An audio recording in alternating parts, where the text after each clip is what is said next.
ಮುಂಬೈ ವಿಮಾನ ನಿಲ್ದಾಣದಲ್ಲಿ ಭಾರೀ ದುರಂತವೊಂದು ತಪ್ಪಿದೆ ಅಂತಲೇ ಹೇಳಬಹುದು. ವಿಮಾನದ ಹಾರಾಟದ ಸಂದರ್ಭದಲ್ಲಿ ಚಕ್ರ ಕಳಚಿದೆ. ಇದನ್ನ ಅರ್ಥಂತಹ ಪೈಲಟ್ ತಕ್ಷಣಕ್ಕೆ ATSಗೆ ಇದರ ಬಗ್ಗೆ ಸೂಚನೆಯನ್ನು ಕೊಟ್ಟಿದ್ದು ಸೇಫ್ ಲ್ಯಾಂಡಿಂಗ್ ಮಾಡಿದರ ಪರಿಣಾಮವಾಗಿ ಪ್ರಯಾಣಿಕರು ಪಾರಾಗಿದ್ದಾರೆ. ಮುಂಬೈ ಅಂತಾರಾಷ್ಟ್ರೀಯ ಏರ್ಪೋರ್ಟ್ನಲ್ಲಿ ಭಾರೀ ವಿಮಾನ ದುರಂತವೇ ತಪ್ಪಿದೆ. ಗುಜರಾತ್ನ ಕಾಂಡ್ಲಾದಿಂದ ಮುಂಬೈಗೆ ಬರ್ತಿದ್ದ ಸ್ಪೈಸ್ ಜೆಟ್ ವಿಮಾನ ಕಾಂಡ್ಲಾದ ಟೇಕ್ ಆಫ್ ಆಗುವಂತಹ ಸಂದರ್ಭದಲ್ಲಿ ಚಕ್ರ ಕಳಚಿದೆ. ಮುಂಬೈನ ಲ್ಯಾಂಡಿಂಗು 20 ನಿಮಿಷಗಳ ಮುನ್ನ ಈ ಒಂದು ಘಟನೆ ಆಗಿತ್ತು. ATSಗೆ ಪೈಲಟ್ ಮಾಹಿತಿಯನ್ನು ಹಂಚಿಕೊಂಡಿದ್ದಾರೆ. ಪೈಲಟ್ನ ಹಿಂಭಾಗದಲ್ಲಿರೋ ಬಲಭಾಗದ ಹೊರ ಚಕ್ರ ಏನಿದೆ ಅದು ಕಳಚಿತ್ತು. ಕೂಡಲೇ ಅಲರ್ಟ್ ಆದಂತಹ ಸಿಬ್ಬಂದಿಗಳು ATS ಮಧ್ಯಾಹ್ನ 3:30 ಹೊತ್ತಿಗೆ ಏರ್ಪೋರ್ಟ್ನಲ್ಲಿ ಎಮರ್ಜೆನ್ಸಿಯನ್ನು ಘೋಷಣೆ ಮಾಡಿದ್ರು. ಕಾಂಡ್ಲಾದಿಂದ ಬಂದಂತಹ ವಿಮಾನ ಸೇಫ್ ಆಗಿ ಲ್ಯಾಂಡ್ ಸಹ ಆಯಿತು. ವಿಮಾನದಲ್ಲಿದ್ದ 80 ಪ್ರಯಾಣಿಕರು ಯಾವುದೇ ಪ್ರಾಣಾಪಾಯ ಇಲ್ಲದೆ ಬಚಾವಾಗಿದ್ದಾರೆ. ಇನ್ನು ವಿಮಾನ ಲ್ಯಾಂಡಿಂಗ್ ವೇಳೆ ಬೇರೆ ಮುಂಬೈ ಏರ್ಪೋರ್ಟ್ನಲ್ಲಿ ವಿಮಾನಗಳ ಹಾರಾಟ ಕೆಲ ಕಾಲ ಸ್ಥಗಿತಗೊಳಿಸಲಾಗಿತ್ತು.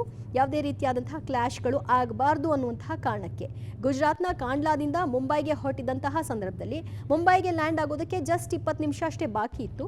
ಅಷ್ಟೊತ್ತಲಾಗಲೇ ಚಕ್ರ ಕಳಚಿದಂತಹ ಘಟನೆಯೂ ಕೂಡ ಪೈಲಟ್ನ ಗಮನಕ್ಕೆ ಬಂತು. ತಕ್ಷಣಕ್ಕೆ ATSಗೆ ಇನ್ಫಾರ್ಮ್ ಮಾಡಿ ATS ಎಲ್ಲ ತಯಾರಿಗಳನ್ನ ಮಾಡಿಕೊಂಡು ಸೇಫ್ ಲ್ಯಾಂಡಿಂಗ್ ಮಾಡೋದಕ್ಕೆ ಅವಕಾಶ ಮಾಡಿಕೊಟ್ರು.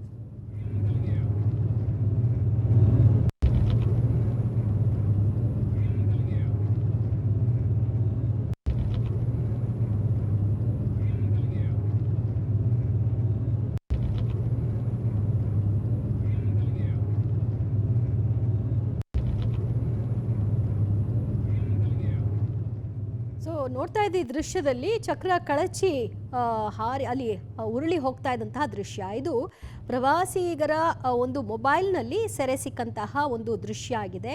ಟೈರ್ ಕಳಚಿ ಅದು ಹೋಗ್ತಾ ಇದ್ದಿದ್ದು.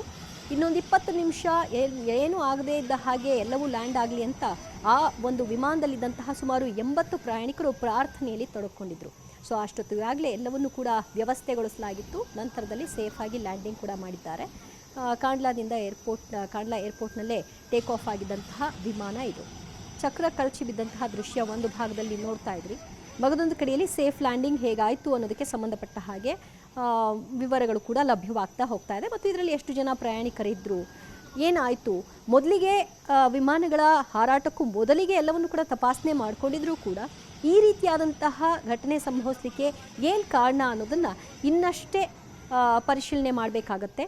ಈ ಒಂದು ಫ್ಲೈಟ್ನ ಪರಿಶೀಲನೆ ಕಾರ್ಯವನ್ನು ಮುಂದೆ ಮಾಡ್ತಾ ಹೋಗ್ತಾರೆ. ಸ್ಪೈಸ್ ಜೆಟ್ನ ವಿಮಾನ ಇದಾಗಿದೆ.